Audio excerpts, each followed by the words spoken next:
Assalamualaikum warahmatullahi wabarakatuh. Apa kabar anak-anakku?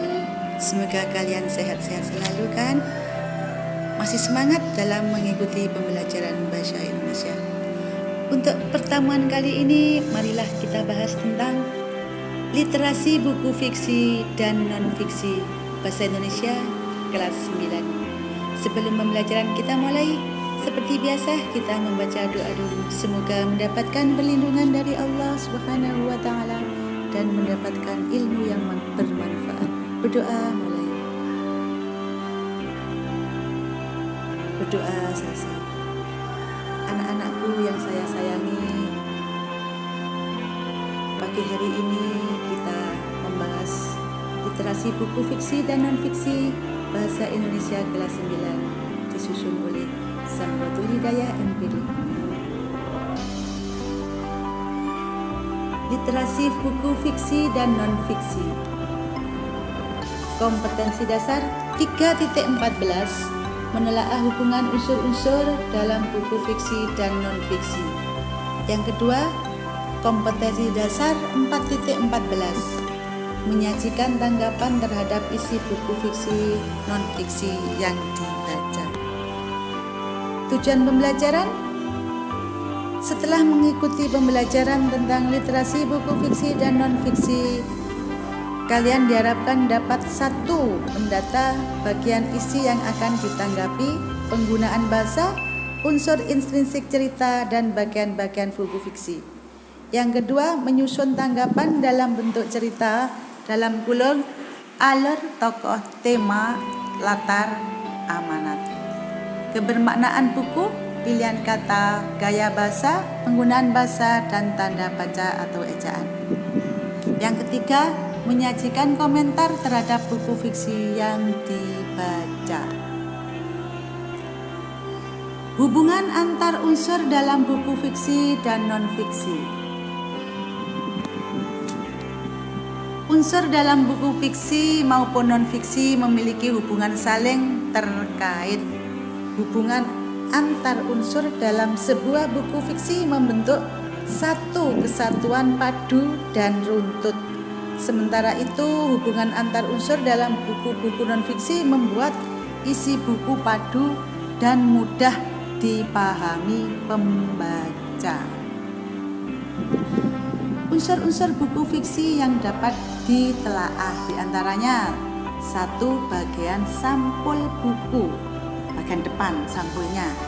Yang kedua, perincian subbab buku. Buku terdapat subbab-subbabnya. Yang ketiga, judul subbab. Yang keempat, tokoh dan penokohan, pelaku dan watak-watak dari pelaku. Kemudian tema cerita, ide yang mendasari sebuah cerita. Berikutnya, bahasa yang digunakan. Itu perlu ditelaah. Mengapa bahasa perlu ditelaah? Karena apakah bahasa itu yang digunakan dalam menyusun drama itu bahasanya mudah dipahami atau bahasanya berbelit-belit, itu perlu ditelaah. Kemudian yang terakhir, penyajian alur cerita. Maksudnya di sini bagaimana penyajian alur cerita, jalannya ceritanya bagaimana, menggunakan alur cerita apa. Kemudian sekarang unsur-unsur buku non-fiksi yang dapat ditelaah. Tadi buku fiksi, sekarang buku non-fiksi. Yaitu pertama, bagian sampul buku. Kemudian perincian subbab buku. Yang ketiga, judul subbab. Yang keempat, isi buku di dalam buku non-fiksi. Nah, isi bukunya harus perlu ditelaah. Apakah cocok atau tidak dalam yang akan disajikan. Kemudian penyajian isi buku. Bagaimana buku itu disajikan kepada siswa atau kepada pembaca. Kemudian bahasa yang digunakan. Tentunya menggunakan bahasa yang mudah dipahami. Dan terakhir, sistematika, urutan-urutan dari isinya tadi. Itu unsur-unsur buku non-fiksi yang perlu ditelaah. Tanggapan terhadap buku fiksi dan non-fiksi. Tanggapan terhadap isi buku dapat disajikan dalam bentuk resensi.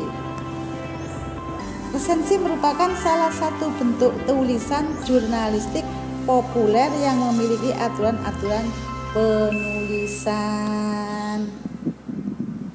Sekarang tanggapan terhadap buku fiksi dan non-fiksi. Pertama, yaitu yang ditanggapi adalah unsur-unsur resensi, mengulas ya isi buku, dicari kelebihan dan kekurangannya, itu resensi. Kemudian langkah-langkah menyusun resensi.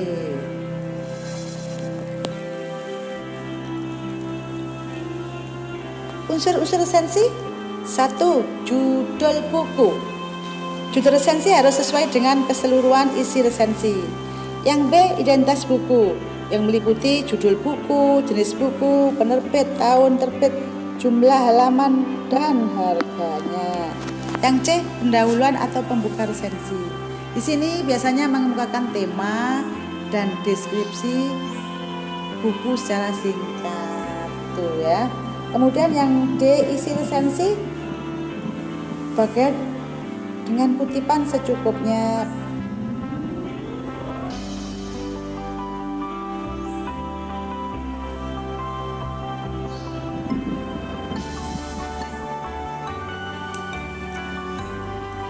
Isi resensi bagian ini meliputi sinopsis atau isi buku secara ringkas ya. Ulasan singkat buku dengan kutipan secukupnya, keunggulan buku, kelemahan buku, tinjauan bahasa, dan kesalahan cetak. Ini yang dimuat dalam isi resensi. Kelemahan buku ditinjau dari bahasa dan kesalahannya. 1. Sinopsis buku mengungkapkan pokok-pokok isi buku. Itu sinopsis, ringkasan buku ya. Kemudian kelemahan atau keunggulan buku. Di sini mengemukakan segi-segi menarik buku tersebut. Penulis harus mengemukakan kekurangan dan kekurangan dari buku tersebut. Yang E, penutup.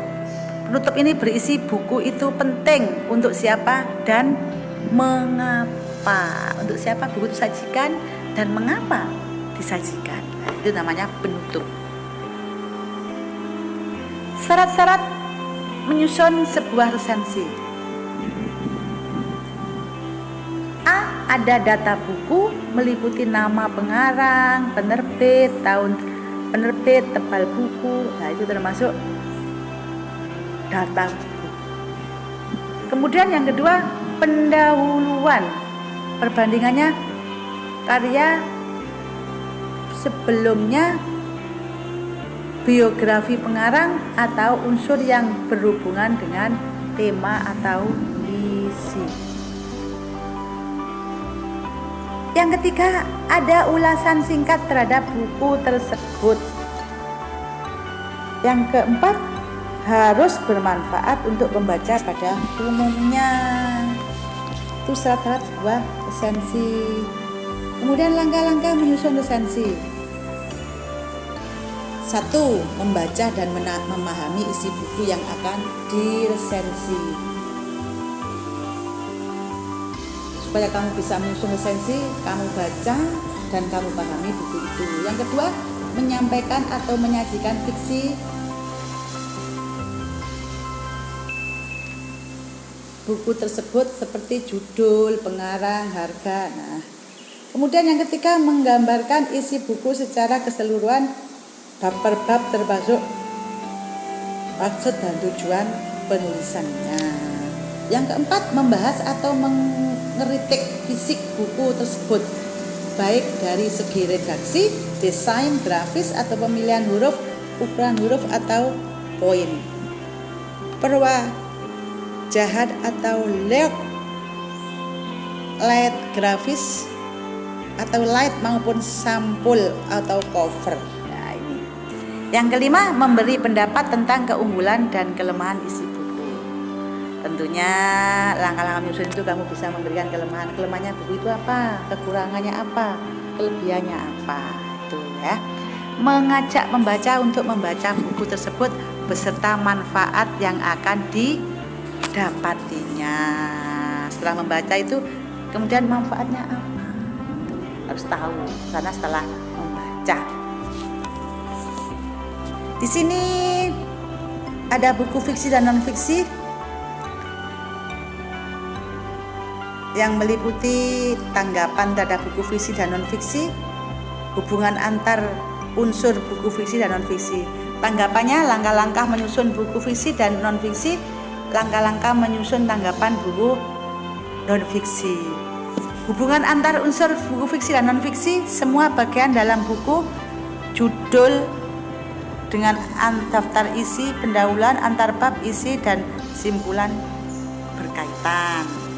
Kemudian genre buku, yaitu buku fiksi atau non-fiksi. Unsur-unsur dalam buku fiksi dan non-fiksi, unsur buku fiksi dan unsur buku non-fiksi. Peta konsep atau garis alur buku fiksi dan non-fiksi. Peta konsepnya di sini ada peta konsep atau alur ringkasan buku non-fiksi. Itu konsep, peta konsepnya.